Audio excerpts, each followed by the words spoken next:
What are you drinking? I have eggnog in my cup today. So the question is, how do you like your eggnog? No alcohol in my eggnog.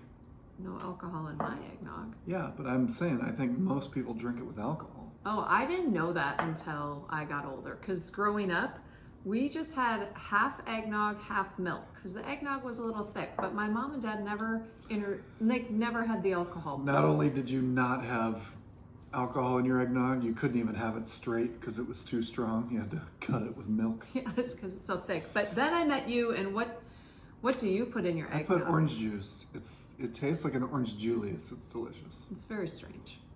Okay, so we're talking traditions. Why? Because we're in the heart of Christmas and traditions. We're in the middle of it. And life is changing as empty nesters, but we're going to rewind way back. Because for those of you who are newlyweds, you know that you are entering the phase 2 of how to figure out the holidays around Christmas and what your traditions used to be might change. Yeah, things might be different for you. And so, do you remember how did holidays change for us when we first got married? And was it okay?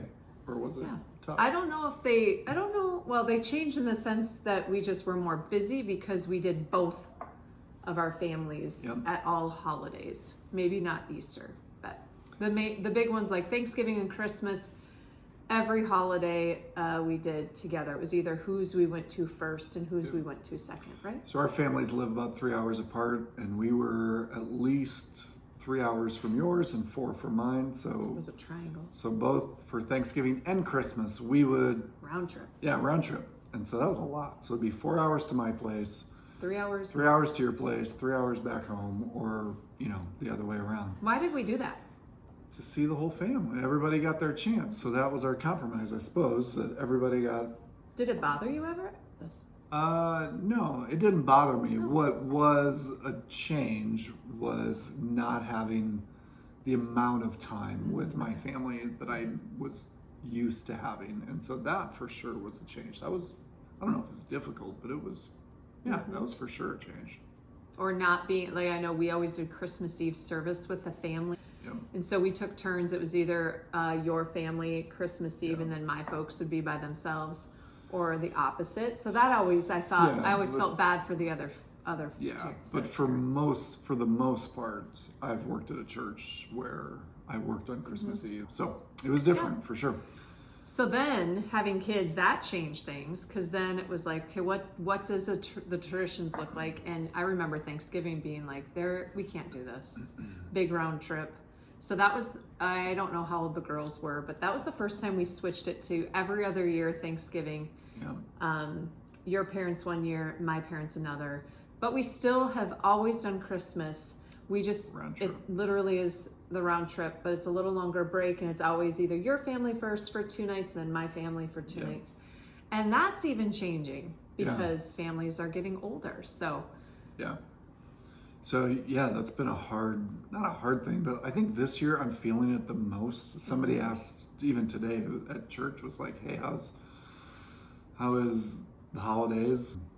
I'm feeling being an empty nester more in December than I had at all in this fall, because our youngest has gone at college, and so now you're like, do we even need to make cookies? Do we even need to do all these different things? And so even those traditions are changing.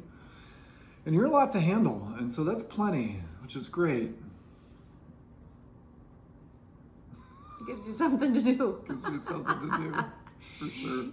So how do you, like when I think about back in the past too, or even just now, how do you think we manage tradition within our own, the 4 of us, but also then extended family?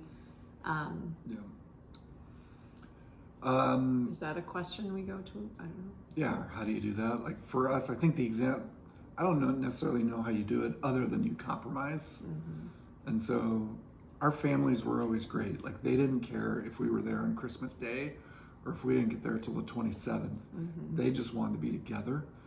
And so both of our families were very flexible, which really helped. If our families weren't flexible, that would have needed to have been a conversation. But it never really had to be a conversation because they were so flexible. And I feel that for a lot of couples these days, we're like, one of them is like, no, my parents say we have to do this day, and the others, whatever.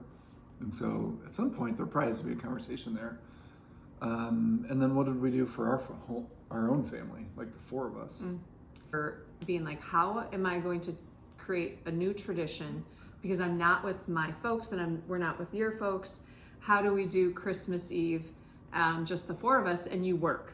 So how do I make it special? Can I tell a story about that? Yeah. I remember one of the first times, and it's like, get the girls all dressed up, we go to church, we hang out with you, we do the Christmas Eve service, but then no one's coming home for dinner. So I remember going, okay, I'll take the girls to Applebee's. And so it was me and the two girls, I don't know, were they 4 and 6, to Applebee's, all dressed up, the three of us were. That was the most depressing meal ever. And I swore after that, like, no, I think we started having pancakes for Jesus's birthday then, because by the time you got home, we weren't gonna have a big meal. But just really thinking again about like how you make your traditions your own. And you bring in family traditions from what you've done in the past, but then it's fun to start creating your own. But if you go to Applebee's, that's great. It was us and it was 2 other lonely people. It was so sad. Yeah. So, but whatever that tradition is, like, lean into it, like, do something with it. Now, I thought the story you were going to tell was, and Andrea did this whole, like, we're going to do a big birthday party for Jesus, and you made this fancy cake. No, it was fancy cake. My sister did the same. It was a Family fancy Fun cake. magazine back then. And it was like a pile of presents that was kind of leaning cake, and it was cool. But then you pour the icing over, and it's supposed to just drizzle down. Did it fall apart or something? It feels like it was great. I just can't. It feels like there was something funny that happened. Yeah, it was not pretty. It wasn't pretty. No, it didn't turn out that well. It tasted great. My sisters didn't turn out that well either. I think we both did the same cake make you that feel first better year. that she didn't? Yeah. She told me it didn't work out. Didn't work out for me. We were like, looked cute in the picture, and no more. Then I went to Star Pancakes. But then you tried. Yeah, and then we made Star Pancakes. We still sang Happy Birthday to Jesus. I just didn't have that really cool cake that was in the magazine. Now that our children have grown, Andrea and the girls have switched to having a fancy meal a fancier meal when I get home from Christmas Eve services. Yep, the youngest is not fond of that. Yeah, and our youngest, who's 18, is like, what a scam. How come we're not doing Star Pancakes? Can we have pancakes, man?